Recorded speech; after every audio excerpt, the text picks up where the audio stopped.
Hey y'all, today's video is gonna be about, I don't know what yet. He's given me roughly a topic and I'm just gonna let the spirit flow. So, I was in church the other day and the message was kind of about like how before God uses you, he'll break you down. He'll make you, completely dependent on him. And I was thinking about that from a personal note, and I'm like, I think you've broken me down quite a lot. I can't think of anything within my current situation, and even in my future, that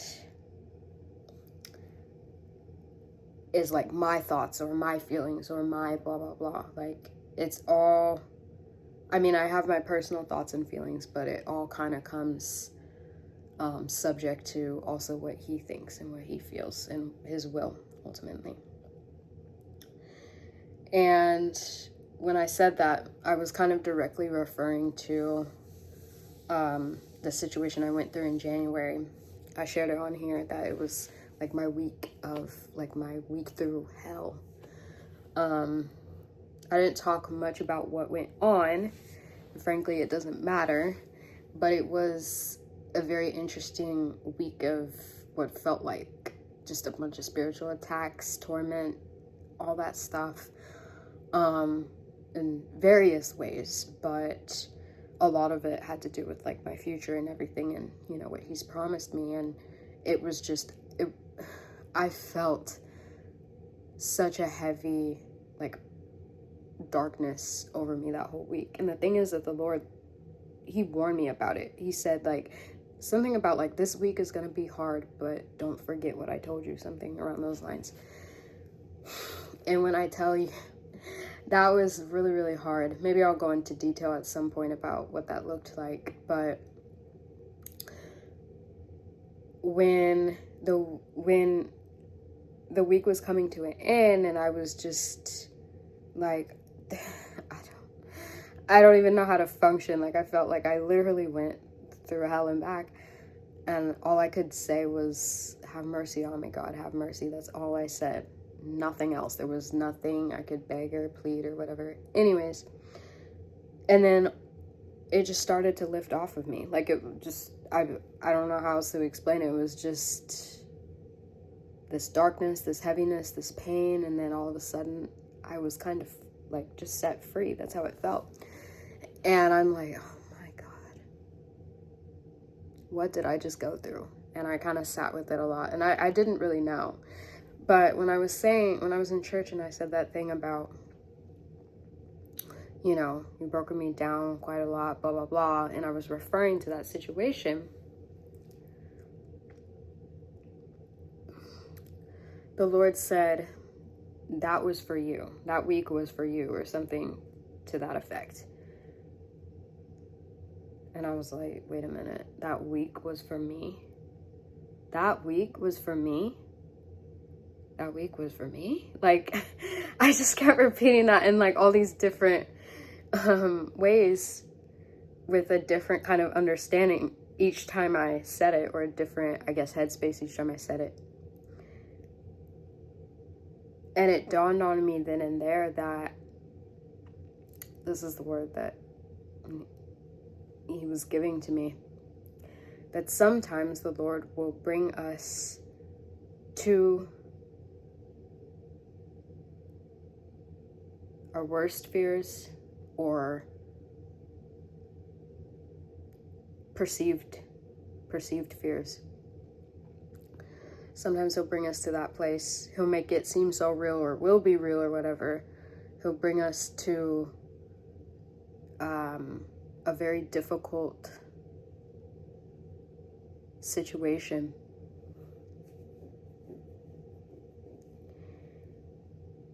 And it will actually be his hand. It'll actually be him who's ordaining it. Now, when he said that was for you, the revelation that I got was he wanted to free me. He wanted to free me from the fears that I was having. It was more than one, but he wanted to free me from the fears that I was harboring, that I maybe didn't even realize that I was harboring.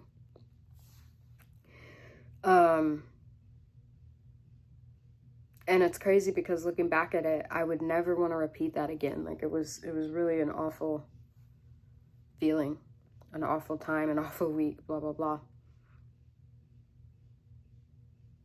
But the freedom that I felt it basically outweighed the pain that I felt, because the freedom that he gave me, revealed to me, is like something I can take with me, forever. It's something I'll have with me forever. And that's when he first kind of showed me that you have more power over your thoughts than you think that you do. You have more power to stand up against negativity and insecurity and fear and all that stuff, instead of just basically bowing down to it like most of us do.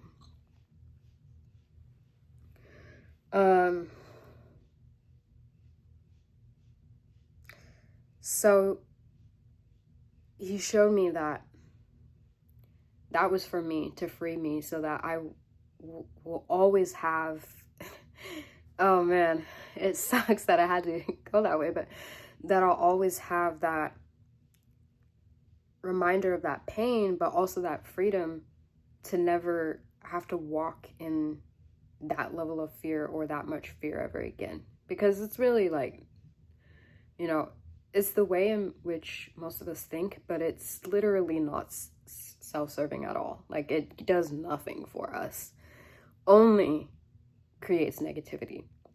It's a safety net a lot of times, sometimes in the name of thinking logically, we're engaged in fear. So there is a fine line, but yeah, he said that was for you. And I don't know, I just sat with that and I was just like, I didn't even know what to say or think or feel, really. I was just in shock. I said, that was for me. So this is for you, for someone who may have a issue with fear. I think fear is one of those things that we all honestly do to some degree have an issue with, because fear doesn't manifest just as being scared. That's, I think, the most common way that we think of it. But fear can be anger, hate,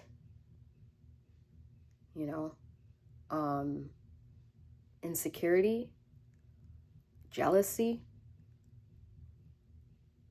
and probably other things that I can't think of at the moment. Fear can be a lot of, it can be the root of a lot of other negative emotions that we're carrying around. Anxiety. So sometimes he has us face that thing head on, just to free us. Now you might be like, but that just seems so cruel, blah, blah, blah. One interesting thing, I don't know if this was something that the Holy Spirit gave to me or if I heard this from someone. I, honest to God, cannot remember. But everything that God does is out of love. We know that verse that says, like, we know he works all things for the good of those who love him or call on his name, whatever translation you have. And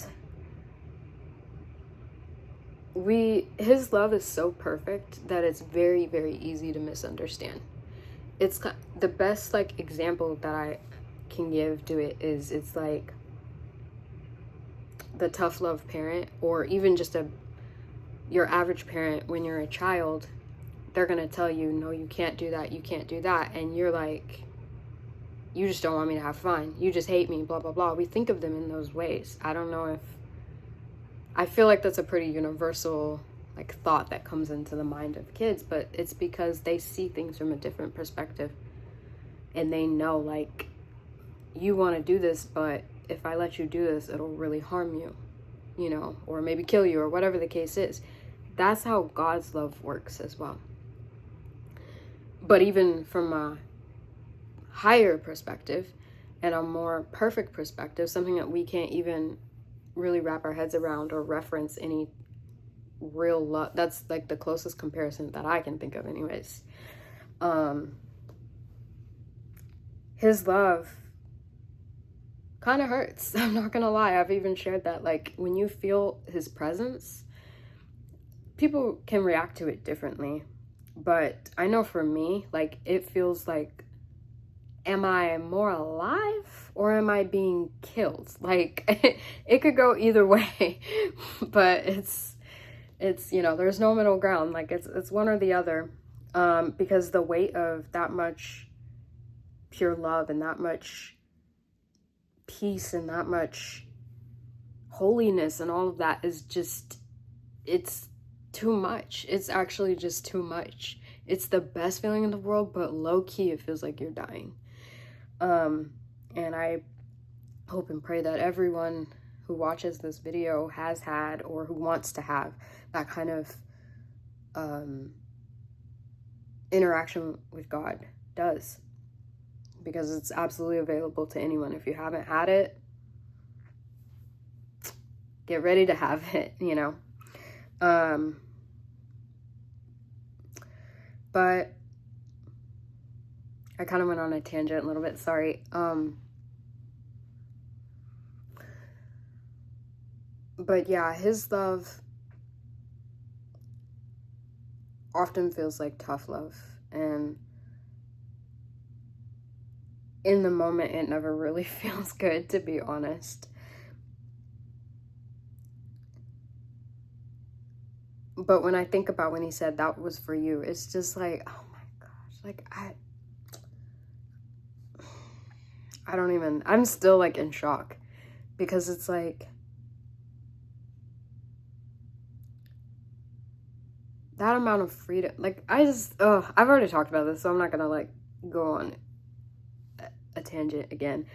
But another thing, the thing that I think I meant to mention about, I don't know if this was the Holy Spirit directly to me or someone else, but another thing, I'm thinking about Job when I'm talking about this.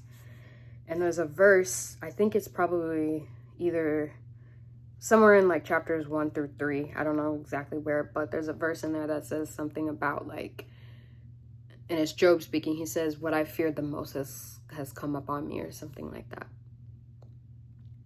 I don't think this was directly given to me. I think this was my pastor who said this. But I've talked about when you harbor fear or any negative thing, that's very attractive to the enemy. So, in God's infinite love, oh my gosh, he's seeing you harboring that fear as a potential target, or a target actually. And he's like, nope, this can't be. So from his perspective, what he'll do is he will, sometimes bring about that calamity, or at least something that looks like a calamity. Maybe it's, most of the time it's not even honestly that bad, but sometimes,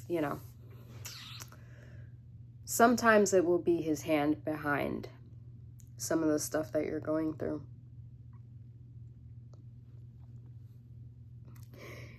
And it's to free you, and actually to make you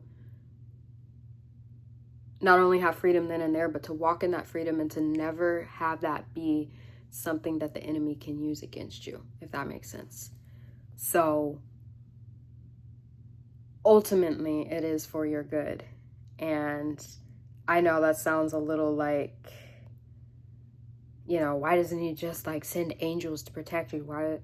Then you're a constant target. I mean, you're going to be sorry to say, you're going to be a constant target no matter what, because the enemy is not a friend to anyone. But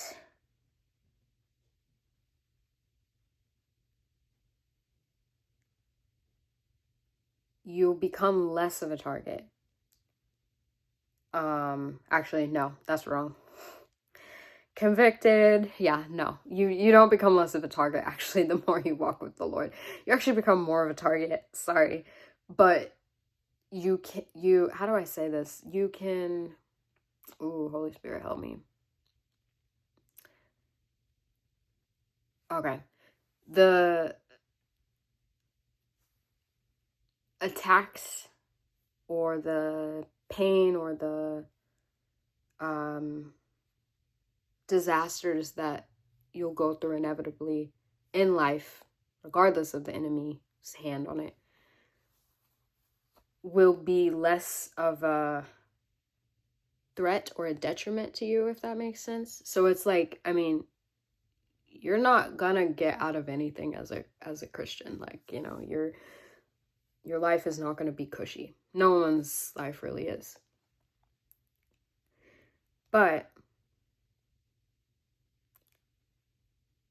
the pain that you'll be less affected by the pain. I'll put it that way.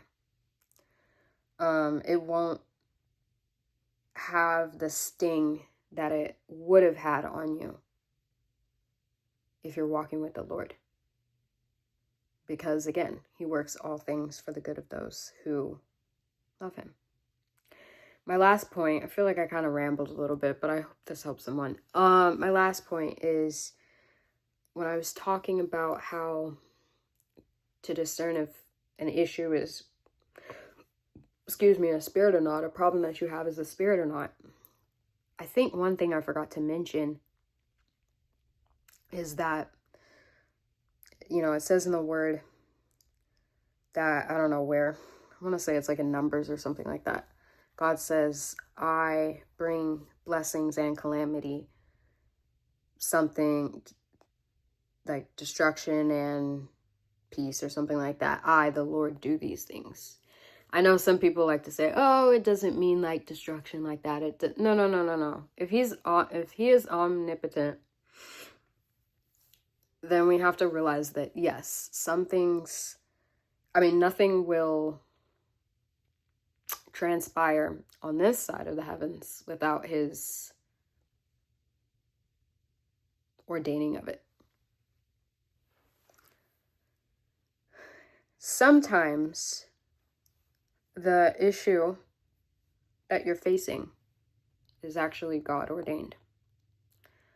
Sometimes it's actually him himself who brought it, you know. Again, thinking about Job, he said to the devil, he said, have you considered my servant Job? Every time I think about that, I'm like, dang, God, like you literally just like sacrificed him like that. Dang.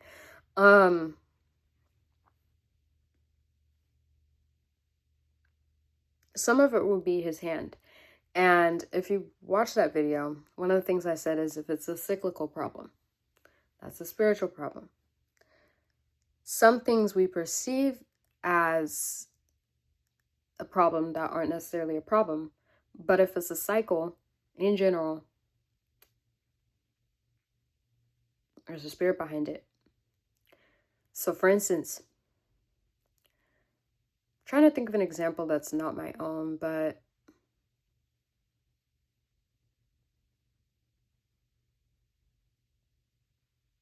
okay, I'll just like hypothetically say maybe you can't stay at a place for a long time. Like, you know, you keep moving.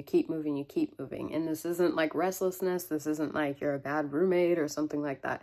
It's just something, it always fails. Or like on a personal note for me, my job situation. It's always been, for a time, it was like solid. And that was before I started seeking the Lord. I had stability with my job, but after that it was just, you know, here for 6 months. I think the longest since was a year, a little over a year. Or no, it was like exactly a year. That was the longest I ever stayed at a job. And that's not my character at all. Like I'm definitely kind of like I'll stick with it until, you know, till whenever, really. And so you have to kind of understand, you have to understand that sometimes his hand is behind something and there's a reason why. The best way in which he ever gets our attention is discomfort. Sorry to tell it like that, but that's just the truth. Again, bringing up that idea of like him letting you face your worst fear, or him letting you go through that not so pleasant situation. Sometimes, most of the time, that's how he gets our attention. Most of the time we would not acknowledge him or have any awareness of him if it wasn't for a negative situation coming our way. That's when most of us actually find the Lord, myself included.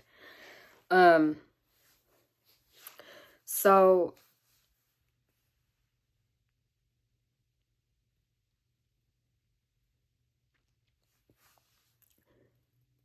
if you do see a cyclical problem like that, keep in mind that and I'm assuming, you're a Christian who is doing everything right. You can never do everything right, but you're not like living in sin or compromise or anything like that, like, or disobedience, which is sin, but you're trying your best to do everything right. You've tried something over and over and over and it's just not working. You need to seek the Lord in that. Because it either means that it's not for you, or he wants you to get that thing, but in a way that how do I say that? He wants you to partner with him to get that thing. There we go.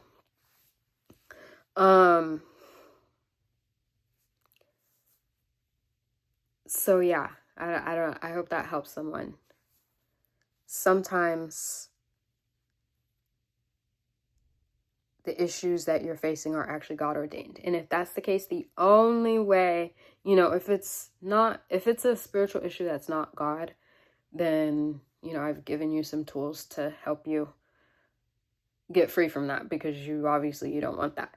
If it is God, there's absolutely nothing you can do, not a thing you can do to get out of it. Not a thing. Not a thing.